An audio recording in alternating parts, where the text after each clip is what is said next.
Welcome to the Arlington Street Church podcast. Founded in 1729, Arlington Street continues today as a gathering place for progressive people of faith in the greater Boston area and beyond.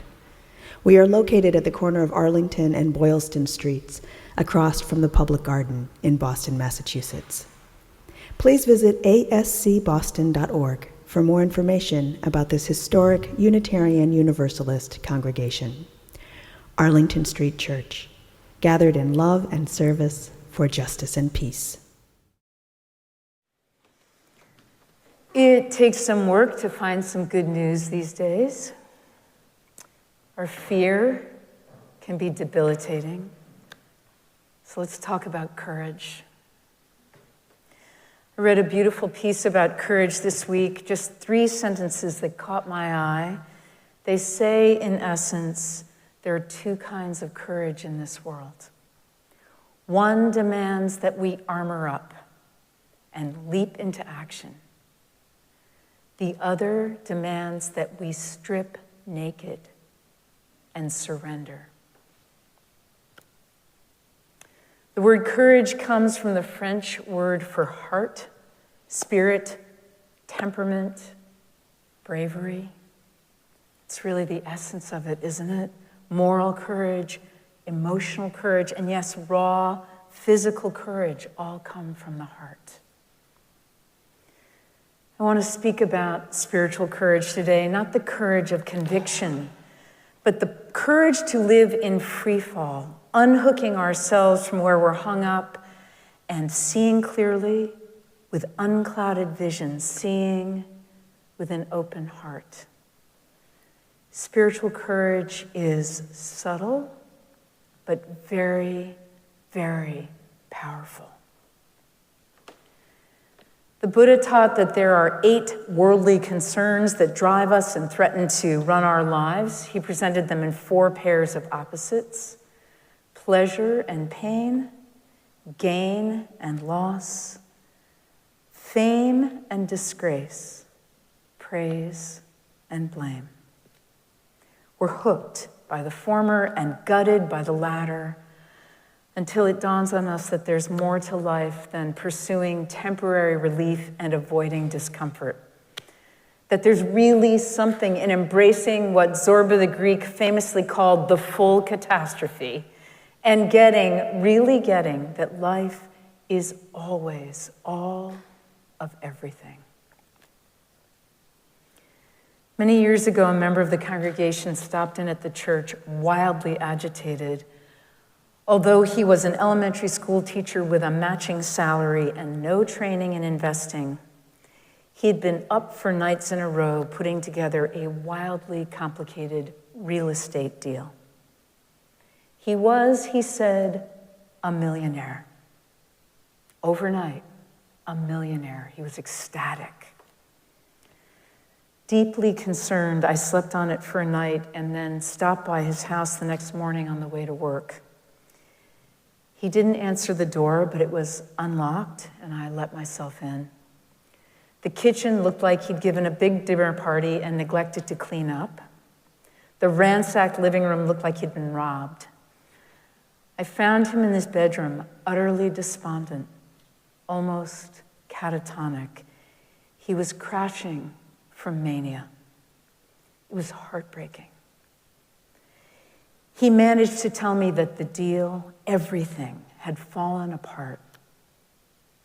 He also mentioned almost casually that he had stopped taking his lithium. Concerned that he was a danger to himself, I called an ambulance. When he was released from the hospital, himself again, I sat with him as he pieced together what had happened.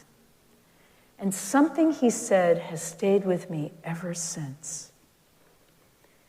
You know, he said, I'm okay with my financial situation, just as it is.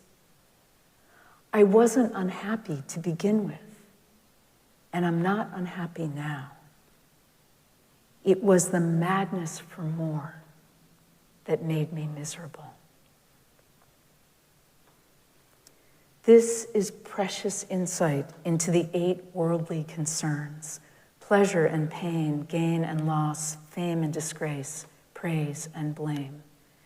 We don't have to be suffering from mental illness to be carried away by them. Tibetan Buddhist Lama Dzigar Kongtrul Rinpoche calls it our split personality. We can walk a spiritual path and still be enslaved by the 8 worldlies. The trick is to commit to clear vision. Can we clearly see where we're hooked?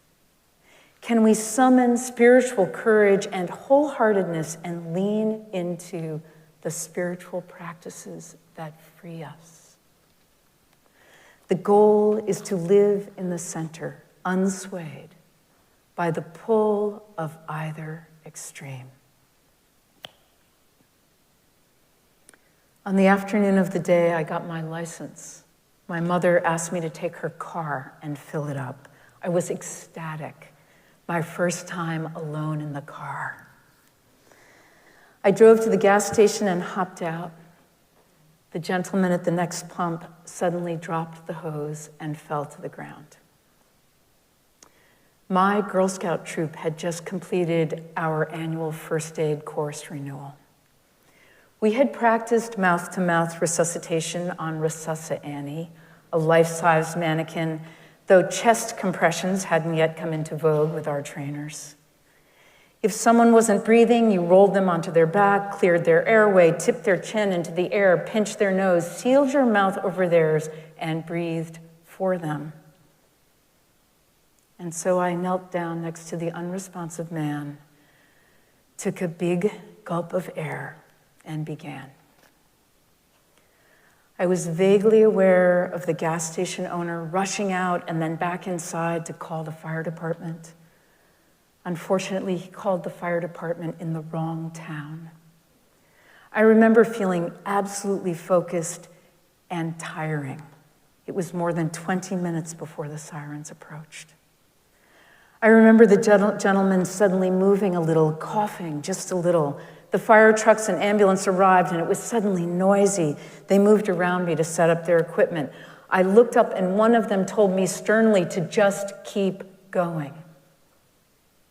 "Okay, stop now," someone said, and I sat back, stood slowly, and got out of the way. Someone said, "He's alive." Dazed, I walked inside the gas station. The owner gave me a Coke. When I finally returned home, my mother was furious. Where had I been? Skeptical of my story, she called the hospital. Yes, the doctor was alive and being treated in the emergency room right now. The doctor. It turned out he was the local physician from the next town. That night, I overheard my mother call the hospital again to check on him. He had suffered a second heart attack and died. I went from elation to utter devastation. I lay awake awash in terrible sadness, alone with my first intimacy with death and the worst failure of my life. In the morning, the phone rang. It was for me. Numbly, I took the phone from my mother. It was Mrs. Rose Ruse, my scout leader, the one who taught me first aid.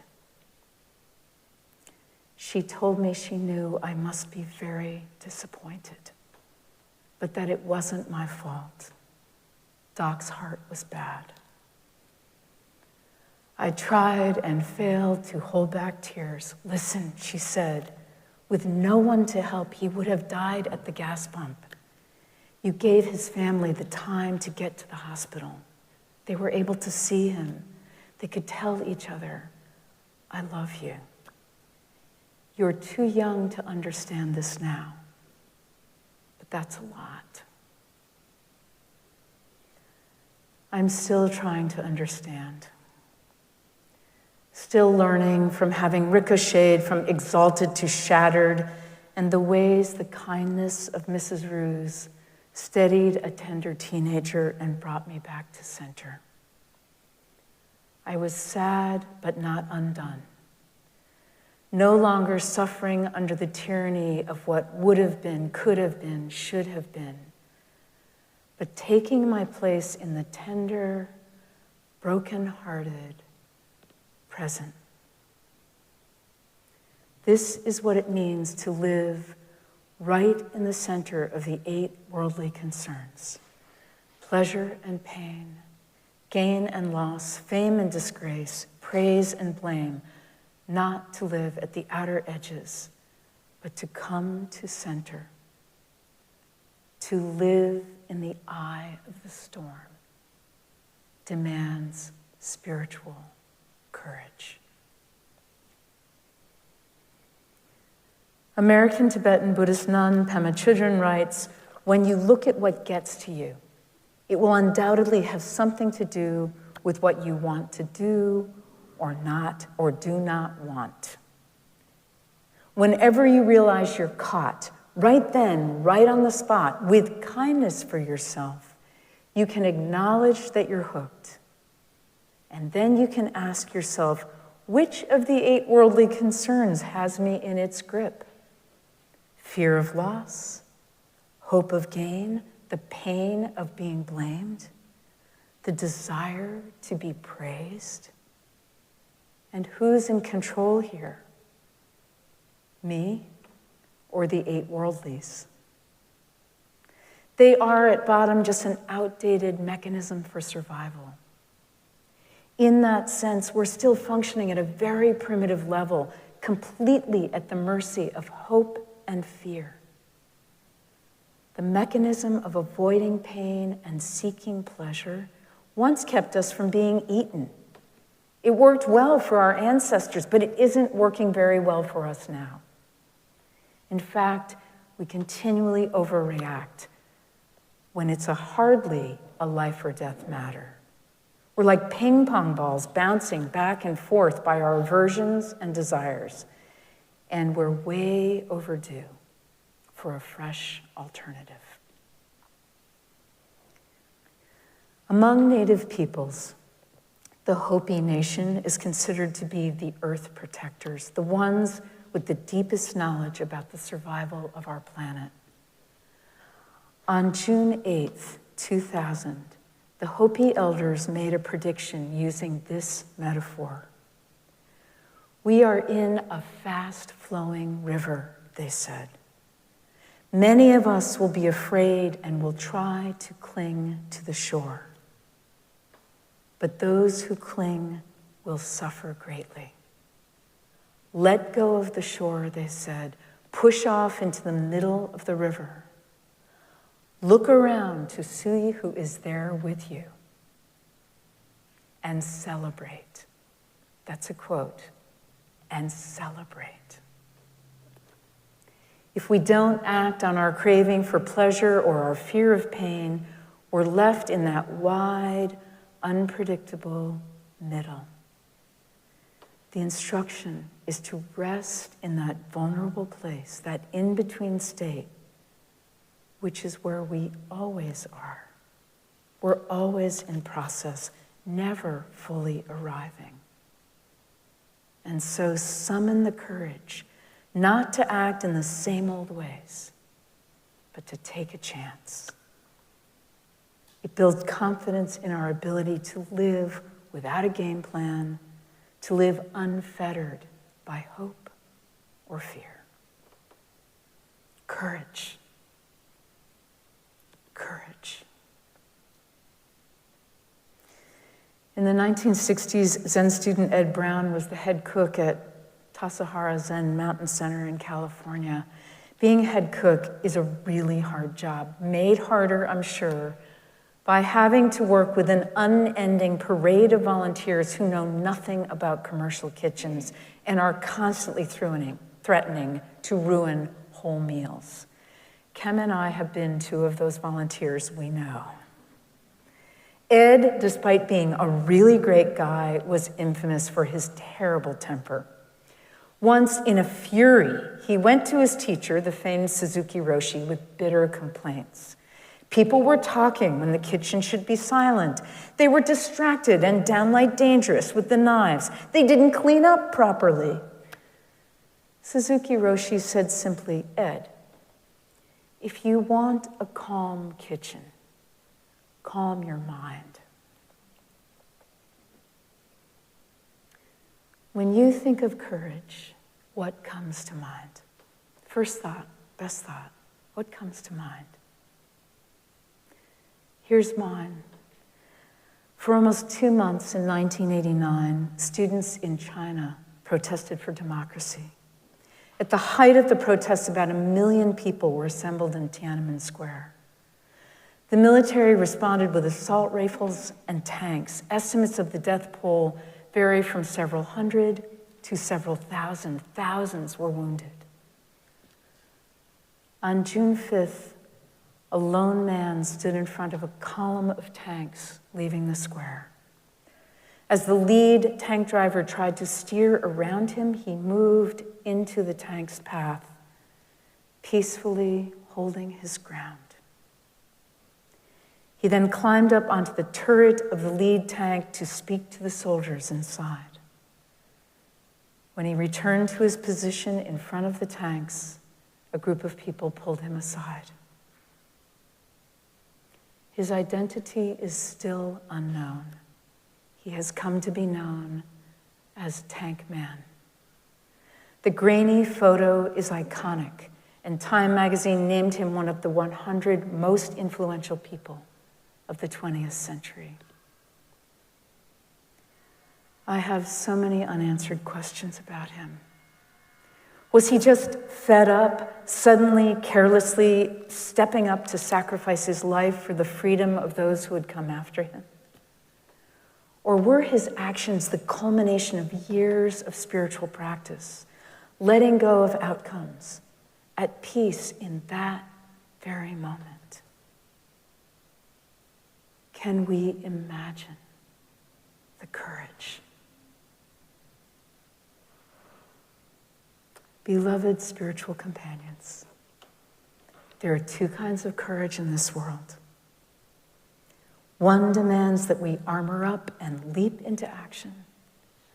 The other demands that we strip naked and surrender. Pleasure and pain, gain and loss, fame and disgrace, praise and blame.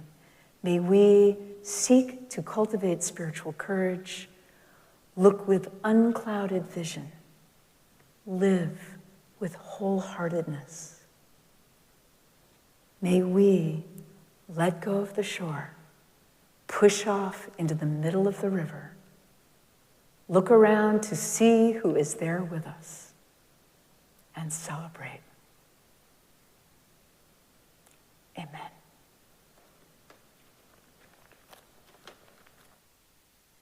And now for our benediction, I invite you to put your hands over your heart in Namaste. I bow to the divine in you.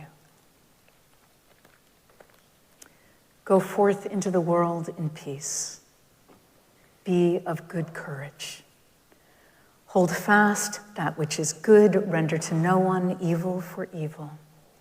Strengthen the faint-hearted, support the weak, help the afflicted, love all people. Serve the Most High. Rejoice in the power of the Spirit. Let us keep this faith, beloveds, and pass it on. The service begins when the service ends. I love you. Bless your hearts. Amen.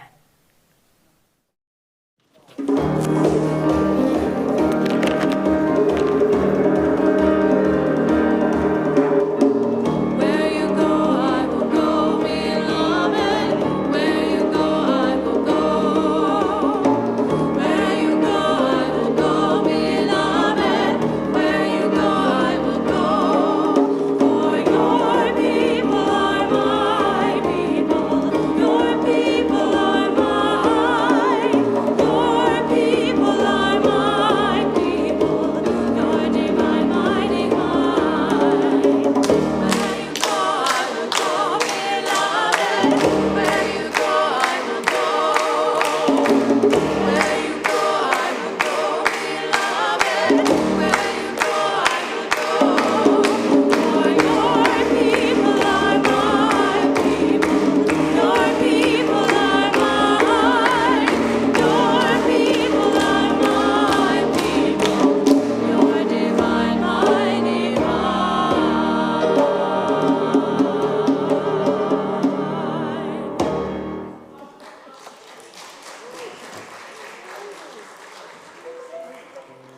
please visit ascboston.org for more information about this historic Unitarian Universalist congregation.